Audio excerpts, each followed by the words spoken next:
قرآن مجید میں مرتد کے لیے ہے کہ جو شخص دین سے مرتد ہوا حبطت اعمالہم، ان کے اعمال حبط ہو گئے. اور یہ واضح مسئلہ ہے کہ مرتد کے تمام اعمال حبط اور ضائع ہو جاتے ہیں. لیکن سوال یہ ہے کہ پیغمبر کی موجودگی میں رفع صوت کرنا اور پیغمبر کی موجودگی میں ایسا جہر کرنا یا حضرت کو ایسا پکارنا، کیا وہ بھی کفر ہے؟ جس کی سزا وہی آئی ہے ان تحبط اعمالکم وانتم لا تشعرون.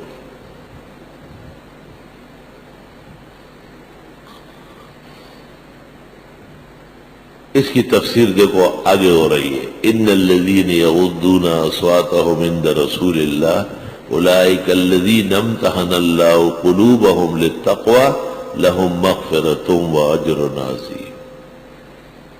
ساتھی آیت ہے، ان الذین یغضون اصواتهم عند رسول اللہ، جو لوگ اپنی آوازوں کو نبی کی موجودگی میں پست کرتے ہیں،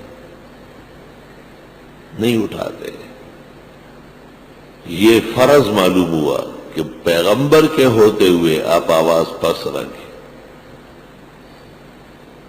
اولئک الذین امتحن اللہ قلوبهم للتقوی، یہ وہ لوگ ہیں جن کے دلوں کا امتحان لیا ہے اللہ تعالیٰ نے تقوی کے لیے اور کامیاب ہو گئے. لہم مغفرۃ واجر عظیم. اب بات واضح ہو گئی کہ وہ جو آواز اٹھانا ہے یا پیغمبر کی موجودگی میں جہر کرنا ہے،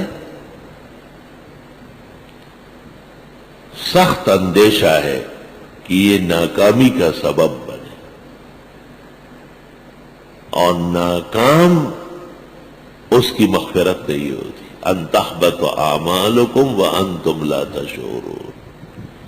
چونکہ یہ لوگ پیغمبرانہ آداب میں ناکام ہو گئے، اس واسطے یہ تقوی اور ایمان میں فیل ہو گئے ہیں. اولئک الذین امتحن اللہ قلوبهم للتقوی لهم مغفرۃ واجر عظیم. اللہ. جناب رسول اللہ صلی اللہ علیہ وسلم تو خاص مبعوث ہے کتاب سمجھانے کے لیے، لتبین للناس ما نزل الیہ، تاکہ آپ بیان کریں لوگوں کو جو ان کے لیے نازل ہوئی. قرآن کریم میں تو اتنا ہے، اقیموا الصلاۃ، نماز قائم کر لو، یا یقیمون الصلاۃ، یا والفجر ولیال عشر والشفع والوتر واللیل اذا یسر، یا ہے ان قرآن الفجر کان مشہودا. یہ جو صلاۃ ہے، اقامت الصلاۃ، اس کی تفسیر پیغمبر نے مختلف طریقوں سے کی. فرض نمازیں اور فرض اوقات 5 ہیں، فجر، ظہر، عصر، مغرب، عشاء. فجر میں 2 رکعت فرض ہے، ظہر میں 4 رکعت، عصر میں 4، مغرب میں 3، عشاء میں 4. یہ اقیم الصلاۃ کی پہلی تفسیر ہے.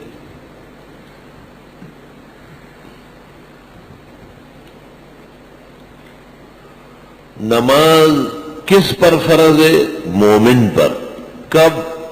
جب بلوغ کو پہنچے. کس وجہ سے؟ جب اس میں عقل و ہوش ہو. کتنے شرائط سے؟ جو فقہ میں موجود ہے. بدن پاک، کپڑا پاک، جگہ پاک.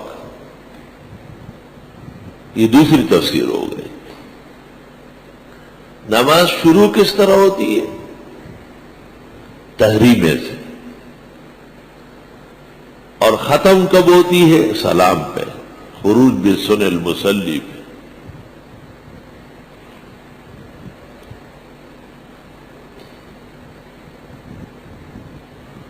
نماز کی ہیئت کیا ہوتی ہے؟ قیام، رکوع، قوما، سجود، جلسہ، قاعدہ. تیسری تفسیر ہوگی.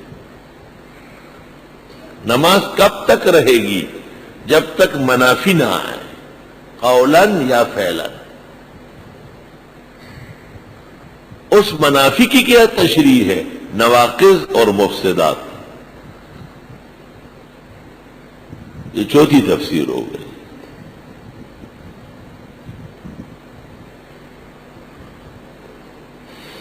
اور یہ ساری تفصیلات اور اس سے 1000 درجے بڑھ کر محمد رسول اللہ صلی اللہ علیہ وسلم کی زندگی میں موجود. مثلا 2 مثالیں دیتا ہوں. اللہم صلی وسلم علیہ. حضرت تشریف فرماتے اور ایک شخص آیا، حضرت خرباق رضی اللہ عنہ، جن کو سمجھانے کے لیے محدثین مسیء الصلاۃ کہتے ہیں، جس نے اچھی نماز نہیں پڑھی. حضرت صلی اللہ علیہ وسلم کی خدمت میں یہ دستور تھا کہ نماز سے پہلے جب تک جماعت نہیں ہوئی ہے کوئی سلام نہیں کر سکتا تھا. سلام مسجد میں نماز کے بعد ہے، نماز سے پہلے نہیں. نماز سے پہلے سب لوگ نماز کے صفوں میں ہوں گے، جماعت کا انتظار کر رہے ہیں. ہم جلسوا لانتظار الصلاۃ ما جلسوا لیحیوا بالتحیہ. عالمگیری جلد 5 صفحہ 325. لوگ نماز کے انتظار میں بیٹھے ہیں، اس لیے نہیں بیٹھے کہ آنے والے السلام علیکم السلام علیکم. یہ شیر محمد خان کا ڈیرہ تھوڑی ہے کہ لوگ آئے ایک دوسرے کو سلام علیکم سر پخیرا رہی سے پخیرا نے خیر ڈالا ہو گورے ہوئے دا جی بجو مات دا دوجرہ دا. ٹول دنیا کے دا پختنو کار کمزور ہے، آداب نہ بیانی. بالکل نماز سے پہلے صفوں کی شکل میں بیٹھنا سنت طریقہ ہے، اور نماز سے پہلے مسجد میں بیٹھے ہوئے ان کو آنے والا السلام علیکم نہیں کرے. خطیب جو نماز پڑھانے آتا ہے یا خطیب جو مسجد میں داخل ہوتا ہے، اجازت نہیں ہے قبل الصلاۃ کہ وہ لوگوں کو سلام علیکم کرے. غلط طریقہ، خلاف سنت، منع ہے. تمہیں معلوم نہیں ہے مولانا جماعت، تم معلوم ہو کرنے کے لیے تو یہاں آ کے بیٹھے ہو، اب معلوم ہوگا نا.